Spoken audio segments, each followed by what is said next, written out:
district y'e Lwengo okusunsula abeegwanyiza ebifo by'ababaka ba Parliament kwatandise na kusunsula omubaka wa Parliament owa Bukoto West Muhammad Muyanja Sentayi era nga ayagala kuddayo akiikirire abantu b'ekitundu kino.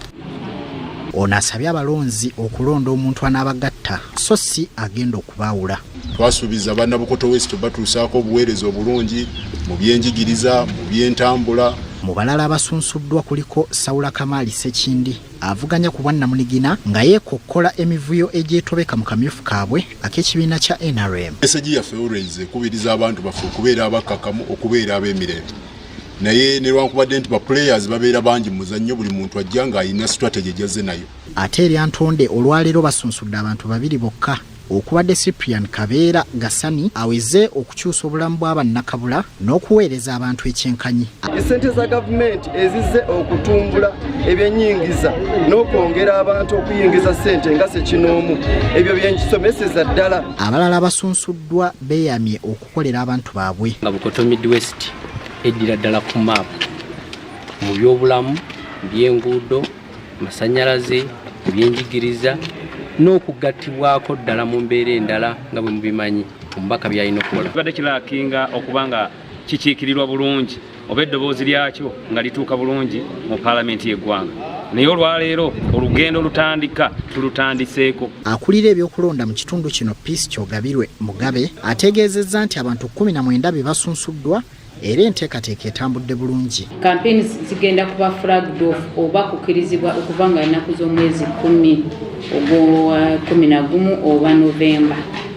Kati kyebakirizibwa okukola kye tuyita consultation meetings. Bwe tudde e Buyikwe okusunsula nayo kutambudde bulungi ng'abakakiiko k'ebyokulonda batandise ne Jimmy Kanaabi aweze okukyusa embeera z'abantu b'e Buyikwe.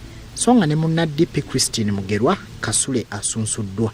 Konstituency yaffe ne tulowooza nti ekiikiriddwa naye waliwo ekikyabulamu, twagala okulaba nga tufuna omubaka Parliament asobola okuteesa nga ne ku ground wakakola ki wali. Nga tumanye ebintu ebimu ebisoomooza abantu baffe, ebintu ng'ekibbattaka, ebintu ng'ebyobulamu, omutindo gw'ebyobulamu, omutindo gw'ebyenjigiriza, byonna tuzze tulabe nti nno tubisitula. Mu balala abeewandiisizza kwe kuli munna FDC Namwanga Lukia eyeegwanyiza ekifo ky'omubaka omukyala ne munna PFF Kizza Geoffrey nga bano basuubizza okubbulula ebyenfuna by'abantu mu kitundu kino. Omulimu ogwa boda mu Uganda wano ne mu Buyikwe nga gye gimu ku mirimu egisinga okuleeta ebyenfuna mu ggwanga wano. Naye omwana wa boda agenda okusasula boda okugifuna ku kampuni ezigireeta ng'agifunidde ku miliyoni 12 w'amaliro gisasulira. Ate agenda ozimalayo nga boda efudde. Ng'ogyeko emirimu emikukutu egya Parliament egimagiddwa mu Constitution ya Uganda waliwo bye tusaanye okukola ebeera ku ground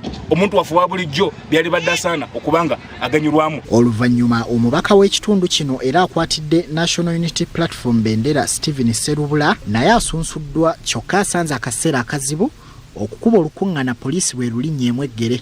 Babadde baŋŋamba nti basobola okumpa olunaku olulala nga tumaze nomination ku Beraale.